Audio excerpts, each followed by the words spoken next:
Hi guys! Welcome to my vlog! Ngayon, ang aking vlog ay tungkol sa mini driving light, no? Magkakabit ako ng mini driving light sa aking motor. So, ituturo ko sa inyo step by step at kung paano siya ikabit at paano i-organize yung mga wire. So, sana huwag kayo mag-skip para mas maintindihan ninyo. So, tara!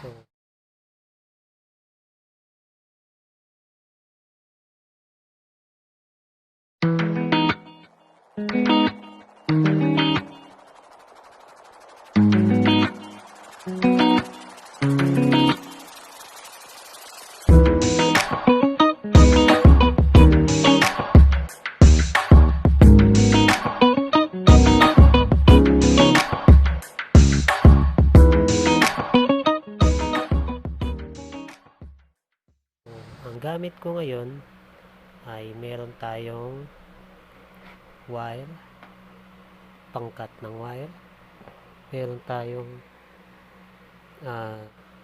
relay. So, dalawang relay siya, no? Saka meron tayong hollow switch, electrical tape, dalawa, saka meron tayong mini driving light. So, yun yung mini driving light na kakabit ko. So, tara, umpisahan natin. Shout out pala sa mga subscribers ko dyan na sina Margot Singayan, Alim Gay Madula, Cheryl Besonaya, Kasista Mary, Chris G, Jeff Altovar Vlog, MJ Del Rosario, Raquelen Florante, Ironman D Madrid. Maraming salamat sa inyo sa pagpapa-shoutout ninyo. At sa 199 subscribers ko, maraming salamat din sa inyo. Hindi ko na kayo may isa-isa. So, salamat at nag-subscribe kayo sa aking YouTube channel. So, ituturo ko sa inyo kung paano yung mga wiring. So, tara, umpisahan natin.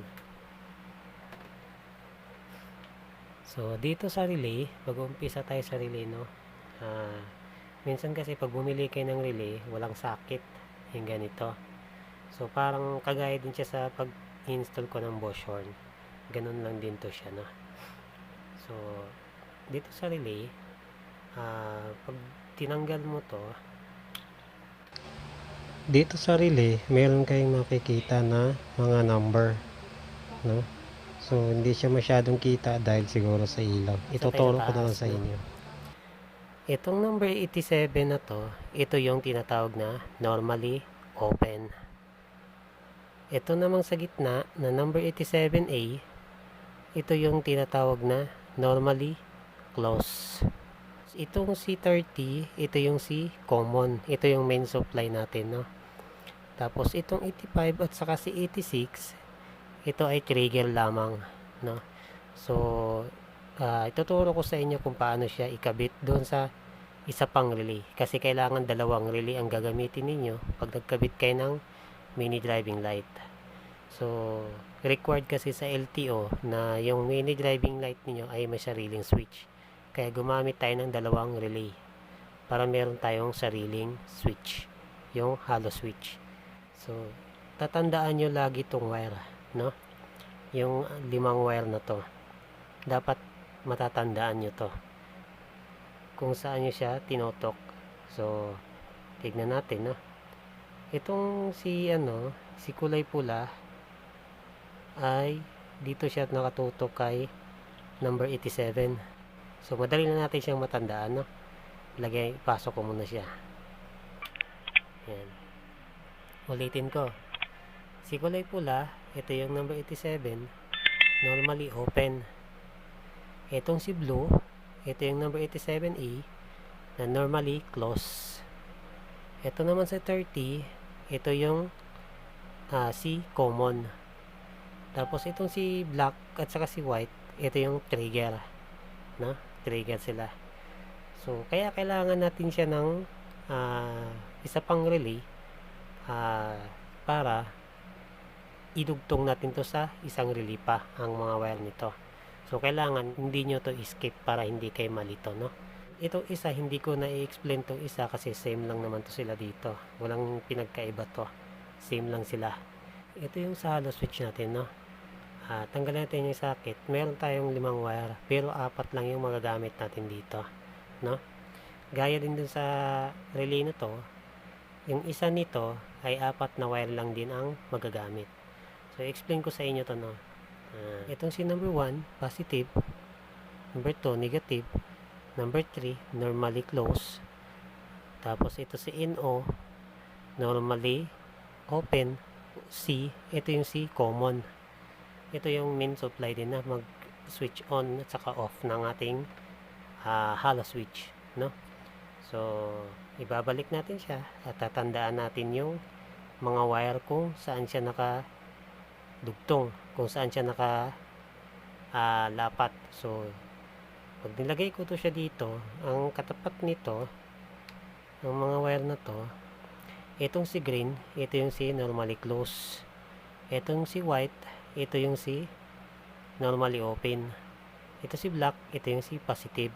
Itong si red, ito yung si negative. So, itong si dilaw, ito yung si common, yung main supply ng hollow switch. So, ayun nga, no. Dito na tayo sa relay. Ulitin ko. Kaya dalawang relay ang ginamit natin para yung mini driving light natin para sa araw, pwede natin siyang patayin, hindi natin siya magagamit. At sa gabi lang natin siya nagagamit, no? At sabihin natin itong si relay ay ito ay si lalaki at ito ay si babae. So, para madali natin siyang tandaan, maglagay tayo ng electrical tip dito. Para ito yung palatandaan natin na ito si lalaki at ito si babae. So, lalagyan ko mo siya ng electrical tip. So, ayun na. Meron na akong electrical tip na nilagay. Tapos, ito si lalaki na relay. I-connect natin siya dito kay relay na babae. No? Ito si babae. So i-connect natin siya dito kay babae, no?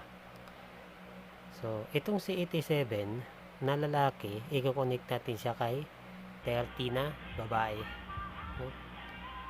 I-connect natin siya kay 30 na babae. So dudugtong ko muna siya, no, para hindi tayo malito. Relay 87 na lalaki, nilagay natin siya kay relay na babae number 30. So, nakakonect na siya, no? So, ang next natin ay number 85 ng lalaki at saka itong number 86 ng babae. So, idudugtong natin to sila, no? Ito yung bali magiging ground ng ating relay. 85, ito yung 86 ng babae. So, idudugtong ko muna silang dalawa, no? Number 85 na lalaki, kinonect natin siya kay number 86 na babae. So, kung makikita nyo yung wire, guys, pinutol ko yung itim kasi masyado siya mahaba. Tapos, tinabasan ko ng dito sa gitna para idugtong ko na siya dito. At mayroon akong sobra dito dahil ito yung magiging ground natin sa ating relay, no? So, ang sunod natin ngayon, guys, itong si number 86 ng lalaki, ito yung i-connect natin kay hollow switch, no? So, ito siya yung magti-trigger kay hollow switch. So, dugtungan natin siya ng wire para matandaan natin. Tapos, ang next natin, guys, itong relay na lalaki, yung number 30 na si common, ito yung pupunta sa battery natin na positive. Bale, dudugtungan to siya ng wire para igagapang natin to siya doon sa battery na positive.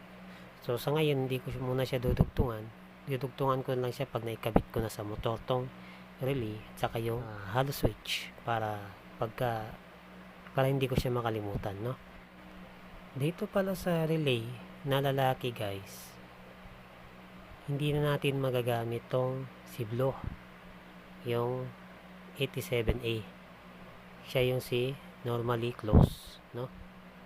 So, putulin ko siya para hindi na siya magiging sagabal. Putulin natin tong wire na to. Dito sa babae na relay, kung makikita nyo, itong si 87 na normally open saka si 87A na kulay blue, normally close, ito yung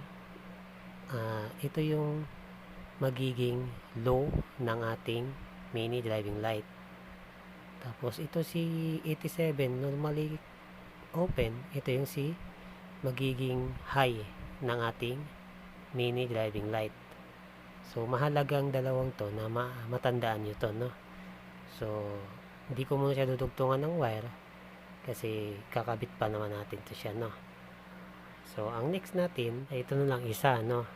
So wala nang iba, siya yung babae na number 85 yung trigger natin.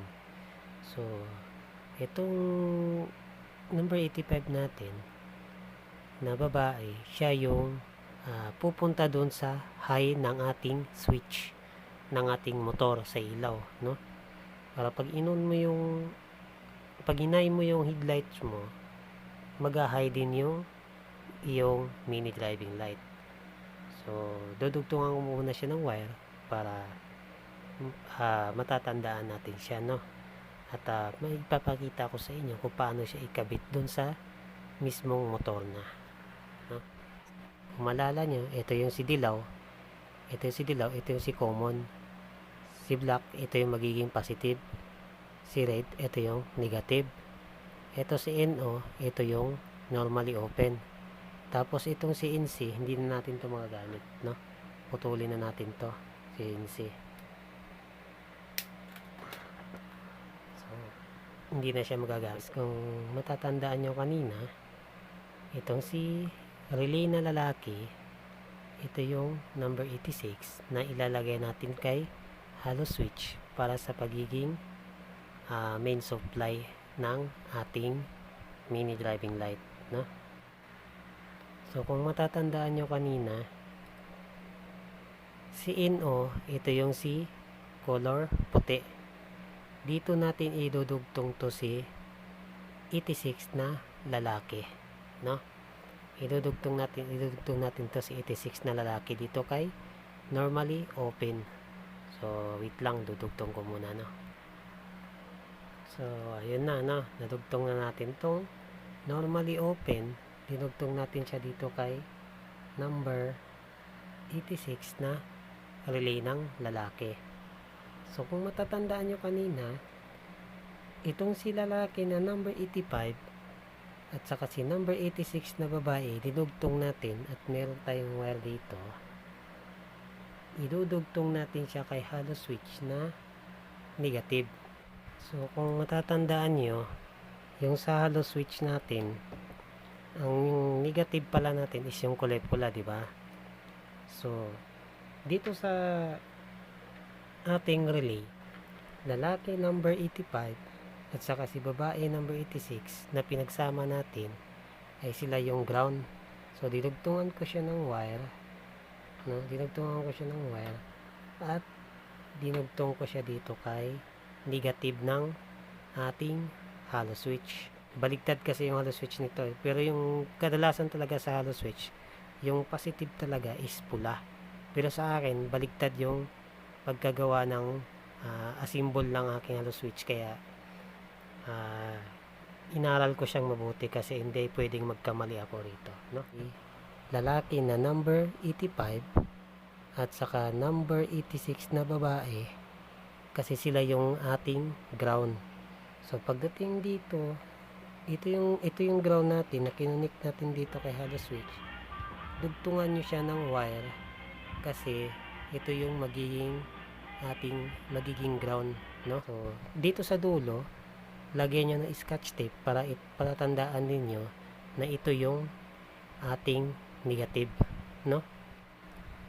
Tapos itong atong hollow switch, meron pa tayong natitira na positive at saka si common, si yellow at saka si black, no? Itong si common at saka si positive ay pagsasamahin natin to siya, no? Pagsasamahin natin yung wire. Yan, pinagsaman natin yung wire. Tapos dugtungan natin to ng wire para ma-identify natin siya na siya yung ating positive. So si common at saka si positive pinagsama natin at didugtungan ko siya ng wire pero binalatan ko siya sa dulo para siya yung palatandaan ko na positive. At saka si negative naman, yung electrical tape, para mabilis ko siya matandaan na siya ay si negative, siya yung ground, no? I-arrange ko muna siya para hindi siya magulo, no? Para meron tayong ideya. So guys, tapos na tayo dito sa halo switch. Ito yung ating positive at saka negative, no? Sa galing sa halo switch, no? So kailangan matandaan nyo to, no? Dito sa ating mini driving light, meron tayong dalawang ganito na wire, no? Ang mini driving light ko is Firefly. So sa tatlong wire na to, pagsama-samahin mo yung magkakakulay dito, no? Kung halimbawa pula siya, isama-sama mo siya. Tapos yung dilaw din siya. Yung itim din siya, no? So ganun yung proseso nitong ating para sa wire ng ating mini driving light. So naipagsasama na natin siya. So i-connect na to siya sa ating relay, no? Ito yung mga dinugtong ko kanina, no? Itong black na magkasama, ito yung ground. Ito yung dudugtungan natin ng wire para diretso sa battery. Itong pula, ito yung low ng mini driving light. Pag nag-high ka naman, ito yung dilaw, no? So itong si low, ilalagay natin siya dito kay relay, no? Kung matatandaan nyo kanina, ilalagay natin siya dito kay relay na babae. Si relay na babae, ang low dito ay itong si 87A, no? Si normally close, no? So kulay pula, idudugtong natin dito kay low, kasi ito yung sa low ng ating mini driving light. Si dilaw, ito yung ating high ng ating mini driving light. Tapos itong si black, ito yung dudugtungan natin ng wire. Siya yung natira, dudugtungan natin siya ng wire kasi ididiretso natin siya sa negative ng battery. Igagapang natin to siya. So uulitin ko, no? Number 87 na lalaki, kinunik natin kay number 30 na babae, no? Tapos ang sumunod, si number 85 na lalaki, kinunik natin kay number 86 na babae. Tapos dinugtungan natin siya ng wire kasi siya yung magiging ground dun sa ating halo switch. Number 86 na lalaki, dinugtungan natin siya ng wire at nagdugtong pa tayo ng wire dun dahil idudugtong natin siya dito kay halo switch ng negative. So nagdugtong pa tayo ng wire dito para sa negative, no?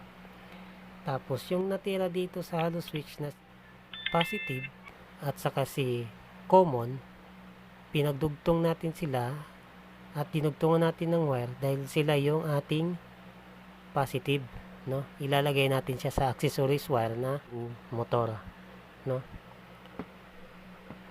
Tapos itong si 30, dudugtungan natin ito ng wire dahil ito yung ating positive papunta sa ating battery. Papagapang natin to.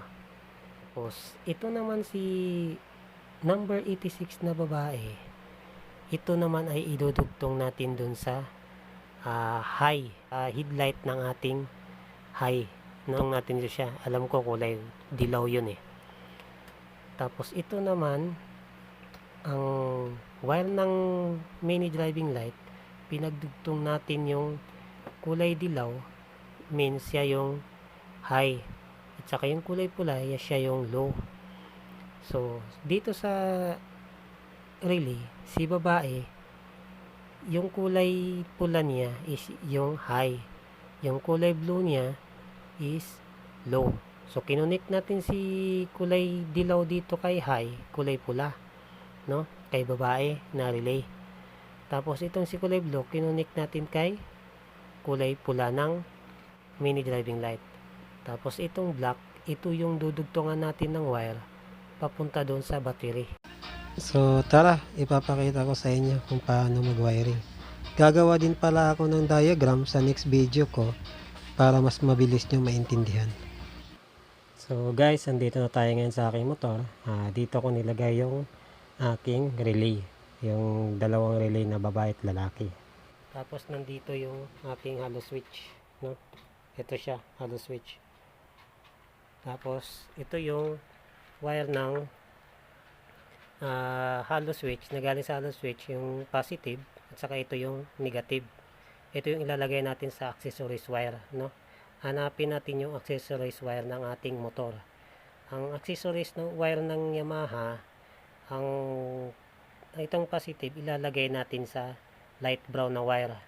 Tapos itong negative, itong ground, ilalagay natin siya sa black na wire. So maghahanap tayo dito ng light brown na wire at saka black na wire. Tapos ito, kung maalala ninyo, yung dito sa relay 85 na relay ng babae, ito yun siya, no? Ilalagay natin to siya sa yellow na wire. Merong yellow na wire dito, pero dito ko siya ilalagay sa headlight. Kasi direct to siya sa headlight. Pag nagpassing ka ng headlight, pag nag-high ka ng headlight, mag-high din yung mini driving light. Kung sarili natin, meron pa tayong natitira na 30, itong orange, no? Ito yung igagapang natin mamaya sa battery. Tapos itong kulay black na galing sa mini driving light, ito yung igagapang din natin sa battery. So ikakabit ko muna lahat, no, tapos ipakita ko na sa inyo kung paano ang pagka-assemble ko, no. So yun guys, tapos na ako, ikakabit ko na lang yung ating mini driving light. So ayun na nga, natapos ko na yung mga wirings. Naikabit ko na lang yung front panel at yung mini driving light. So ngayon, ititesting ko na kung ito ba'y gumagana. So tara, subukan natin. Ang una kong gagawin, i-on ko muna yung aking motor, tapos paanda rin. Tapos pipindutin ko yung hollow switch. Tapos pagpunta mo sa high ng switch ng motor mo, mag-high siya, yung kulay dilaw, tapos puti yung low. Tapos pag nagserbato ka naman, magbi-blink yung mini driving light. So ayun lang guys, sana meron kayong natutunan at huwag niyo pong kalimutan mag-subscribe, mag-like at mag-comment sa aking video. Salamat!